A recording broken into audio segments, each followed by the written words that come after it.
Hello all, welcome back. This is Crooked Leg here. We're looking at the KMT turn, and I believe it is, I think it's July of 1937. Yes, July of 1937 for the KMT. So, we are looking at our purchase here. We only have $3 to spend this round, as we've been pushed back by the Japanese for now. And so we'll spend our $3 and buy ourselves a cavalry. I'm going to zoom out here a bit. And then over here, we are going to have 2 combat moves. Our first combat move, and let me actually do a housekeeping matter first before I get into the combat moves. So I pinned a comment on the last video, but in case you didn't see the comment, I wanted to address it. So we took the 2 infantry and they moved from Xinjiang into Tibet, but the border between the 2 of them is actually impassable. So that was an illegal move on my part, and so I do apologize for that. And so I discussed it with the Japanese player, and he was okay with me instead moving the 2 infantry to Xinghai. I did discuss it with him and told him that I was more than happy not to have them attack because I didn't want to mess up his strategy if he wasn't anticipating any ground infantry in here. But he didn't carry the which way, so we're going to go forward with it. So that is the housekeeping matter, but we'll move right into combat moves. So this is an easy one that I'm sure most of you would pick out. We're going to take an infantry here from Xinghai, and he's going to march across the border into Suyan and attack occupied Japanese territory that has no defending units in Suyan. So we'll take that. That'll just be a walk-on. And then finally, we're going to do a battle here in Yunnan. Let me enunciate that H that's there. And so we're going to attack into this territory from, I believe this is Kweichow. Yeah, Kweichow. So we're going to take 3 infantry across the border into Hunan. And we're also going to take a cavalry out of Yunnan, and he's going to move through Kweichow and into Hunan. And again, he doesn't take a penalty for moving into there because of the mountains. But on the first round of combat, we will have to deal with a river penalty because of this river here, and the rondel is there. So he'll have a militia that's going to defend it at a 2, and we'll attack with all of our units. Add a -1 value on just the first round. Now I will remind you all that Chinese infantry do retreat if they do not roll a number higher than, I believe it's 10, but it might be 11. I'll have to go back in and check, but for now what we'll do is we'll just assume that they retreat on a 10 or higher. If I get it wrong and it's not correct, then we'll fix it later. It's not a big deal if this battle doesn't go through either which way. So, get the units over here. They're defending and attacking values. So a cavalry at A2, militia 2, infantry at 1s. So the cavalry will not be subject to the retreat rules, but the infantry is. So there are the units there, all set up, everything at the -1 penalty on the attacking side. So let's go ahead and get ourselves into the rules. A little better angle here. We got a shadow, but that's all right. Dice tower here.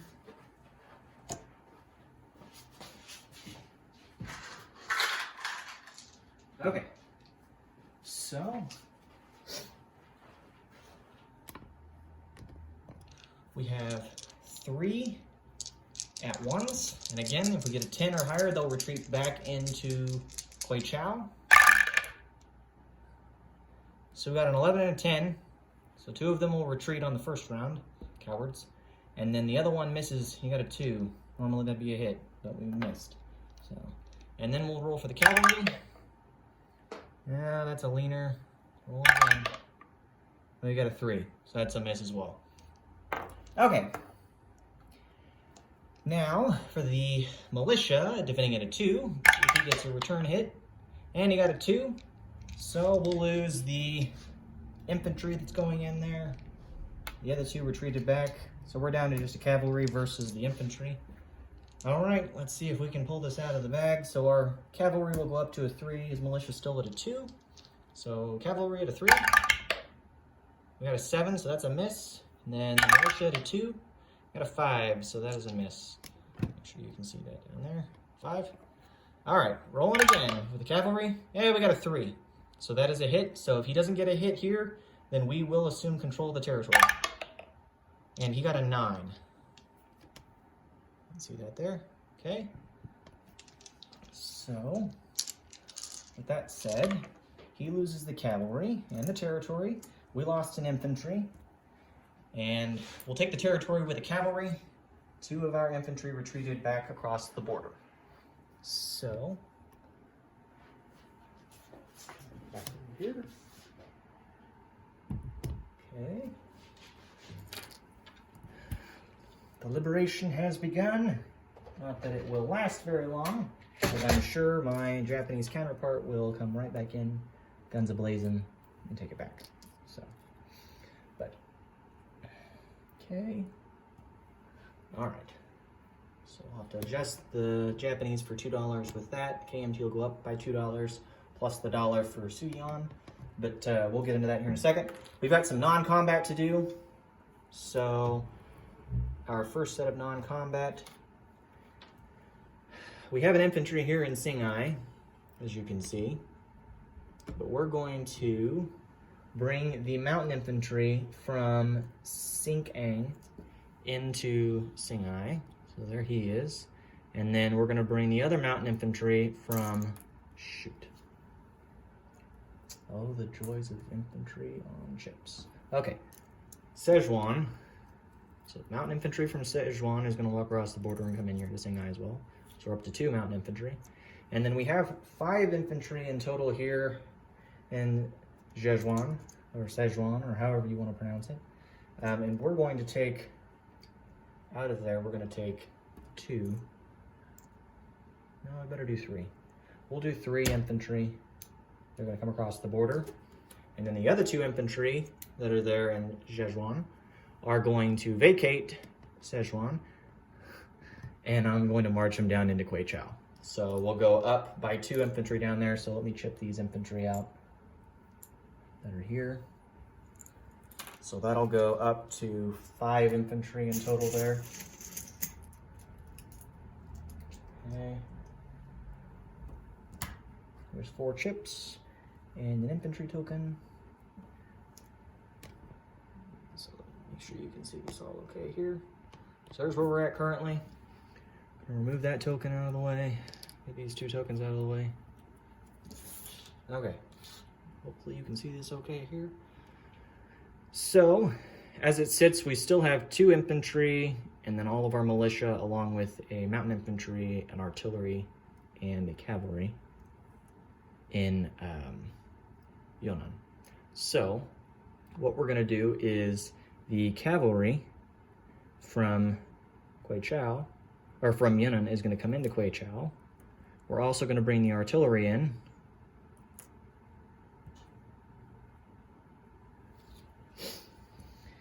Let me think about this for a second. His Air Force is here in P14, as well as up here in Rehi. The Air Force would need to be able to land. From here they could go 1, 2, 3, 4. That's not a viable path. 1, 2, 3, 4, not viable. Or no, I'm sorry. 1, 2, 3, 4. They can still land in Kwangtung, but I don't know that he's going to want to be able to do that. His fighters are 1, 2, 3, 4, so his fighters can't reach.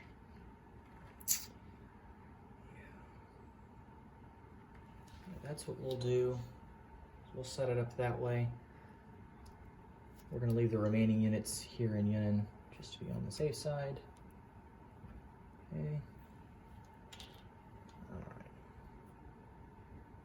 Okay. So you can see all that okay over there. So I'll do a disposition of units at the end of this. But that's it for non-combat movement. And then we're going to place our 1 cavalry that we purchased, and he will go to Kweichow. So let's back up here. And real quick, before we do the disposition of units, let me come over here to the income tracker. So let's see, the Japanese go down by 3, so they go down to 21, I think is where they're at, if I recall correctly. Hopefully I updated them before. I'll do a recount, make sure. And then we'll go up from 1, which is where we were at, we'll go up to 4, I believe. So we got $3, that's what we gained. I'm gonna take a wild guess and say we didn't update the Japanese before. So we're at 16, and they get 2, 3, 4, 5, 6, 7, 8, 9, 10, 11, 12. Yeah, we definitely didn't update them before. So 12 plus their 16, they should be at 28. So I apologize for that. So 28. And the Germans, I think, are at 24. I don't know if I adjusted them before either, but they're up 24. So, okay. Let's see.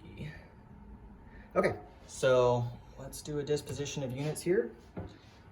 Angle it down right here, so you can see this okay. All right, so we have nothing in Xinjiang. We have nothing in Tibet. We have 4 regular infantry, 2 mountain infantry in Singhai, and then we have 1 infantry over here in Suyan. So I need to put a Chinese rondel there. Well, we're out of regular rondels, so I guess we're going to use the old cardboard. Oh, cardboard it is. So, okay, so we've done that. You can see that in the camera. We have 1 militia in Xinjiang. Or Sikang, excuse me. 1 militia in Zhejiang. We have 1 cavalry in Hunan. Make sure you can see this all right. Okay. And then we have in Guichao 2 militia, 1 mountain infantry, 1 artillery, 2 cavalry, and then 1, 2, 3, 4, 5 infantry, all in Guichao. And then in Yunnan, we have 2 infantry, 1 mountain infantry, and then 4 of our militia. So that is our total that we've got there. Let's see. I think that pretty well covers it for units and disposition. Again, we collect $4 going into the next round. The truce is still active between the CCP and the KMT, which is why we are sharing the defense in Singhai. Look forward to seeing my CCP counterparts continue to maintain a defensive position. But we have worked out a couple of deals in the background, so I'm sure that will be fruitful on their part. That, I believe, does it for the KMT. So I'll go ahead and switch it over here, and we're going to do the USA turn. So thanks, guys.